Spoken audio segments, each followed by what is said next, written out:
I call the Honourable the Parliamentary Secretary to the Prime Minister. Thank you, Madam Speaker, and I thank the Leader of the Opposition for his contribution. I wanted to touch on 8 notable matters that have occurred in the last 2 weeks, and they've been a very busy last 2 weeks. Well, I've only got time for 8, but bear with me and you'll get them all in due course. The first of them is that last Wednesday the Senate saw passage of the budget tax measures, which will provide $3.3 billion worth of improvement to Australia's budgetary position. Second, 2 days ago, there was $3.5 billion worth of budgetary repair measures moved through the social services amending legislation. Third, yesterday, there was the passage of an instrument which withdraws the biannual petrol indexation. That improves the budget bottom line over 5 years to the tune of $3.6 billion. Thank you. Fourth, last Monday, passed was the small business package. 2 million small businesses will benefit from $5.5 billion worth of expenditure to supercharge their organisations, their growth, their employment. Fifth, last Tuesday, we secured the Senate's support for pension reforms. 170,000 pensioners with modest means will be better off, and that was voted against by members opposite. 6, on Wednesday, we signed the FTA with China. We now have, due to the heroic efforts of the Minister for Trade, 3 major FTAs landed with our 3 major trading partners, which will add billions of dollars to the Australian economy and thousands of jobs. 7th, the thoroughly critical legislation which allows the removal of citizenship from dual nationals who betray the Australian nation has been introduced and debated in this place. 8th, on Thursday, the White Paper on Northern Development was tabled and has an incredible range of recommendations for development and growth in Northern Australia. Yeah. Those 8 things alone mark out a really rather exceptional fortnight for this government.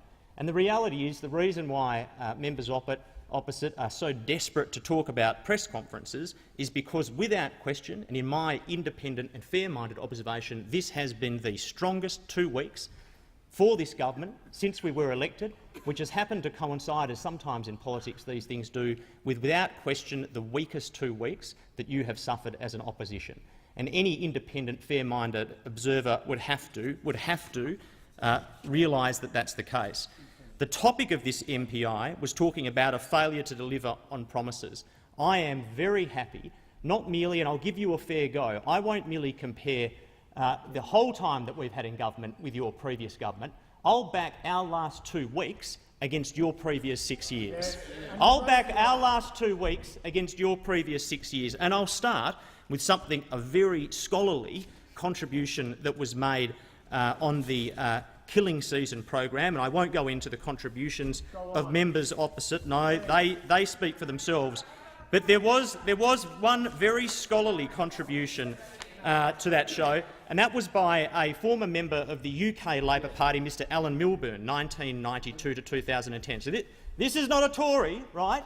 This is a former member of the Labor Party, a comrade of yours from the United Kingdom.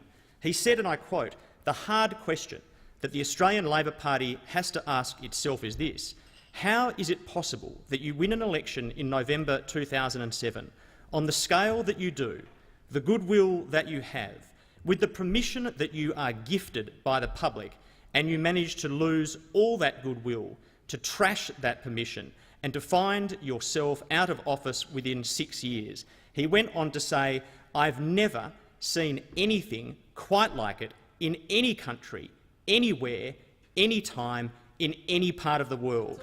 No one can escape blame for that, in my view." I mean, members, ouch. Like, that is a scathing condemnation. That is a comrade of yours from the UK Labor Party saying this, that you were the worst government over 6 years that he had ever seen in any country at any time, anywhere in the world. Well, at least you were the best at something. At least you were the best at something. And why was it that fair-minded independent observer would make those comments? Why was it, and what was it that Labor Party achieved? What was it that Labor Party achieved in 6 years in office? In 2 weeks, we have achieved fiscal consolidation through this parliament to the tune of $14 billion. What did you achieve? What did you achieve in 6 years?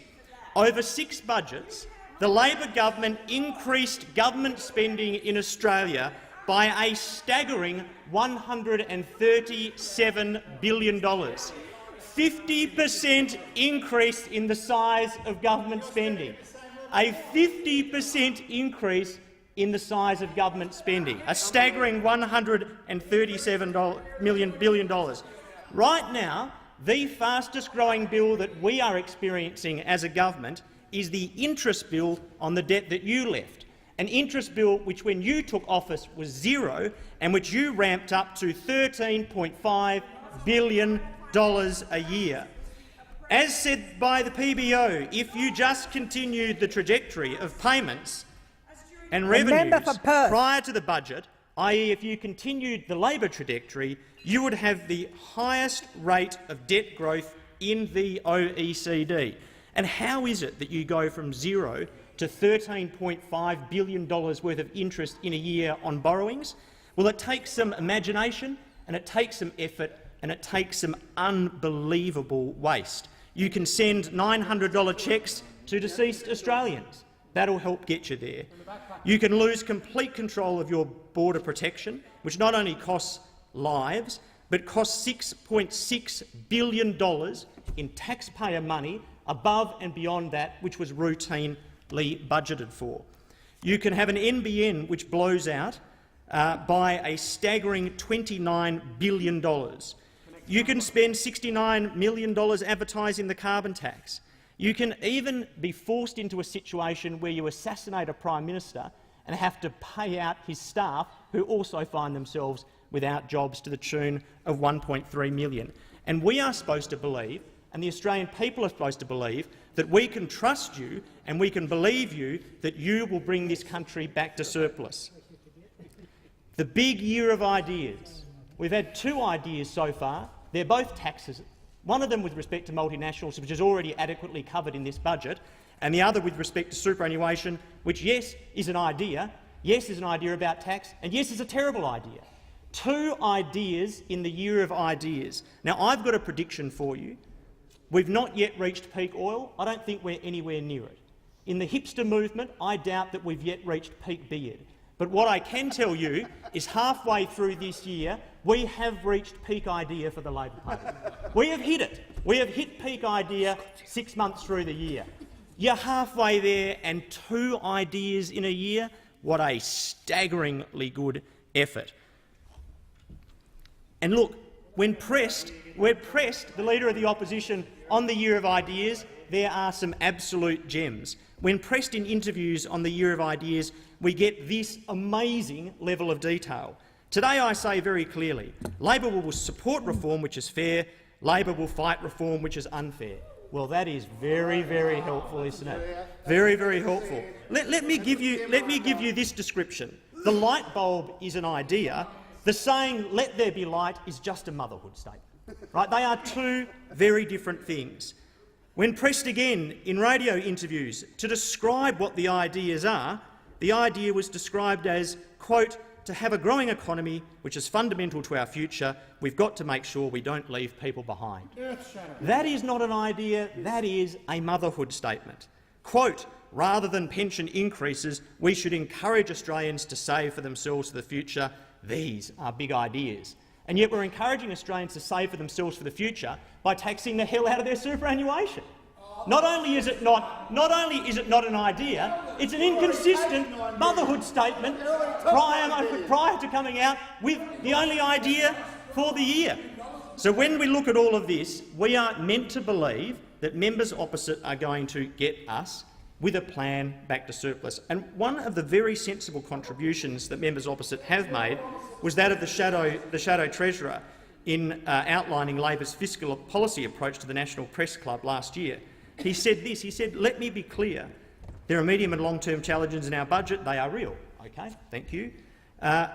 He said, "we will go to the next election with an alternative vision for the nation." He said, "Labor does not necessarily object to the quantum of fiscal consolidation in the first budget. Does not necessarily object to the quantum of fiscal consolidation, i.e.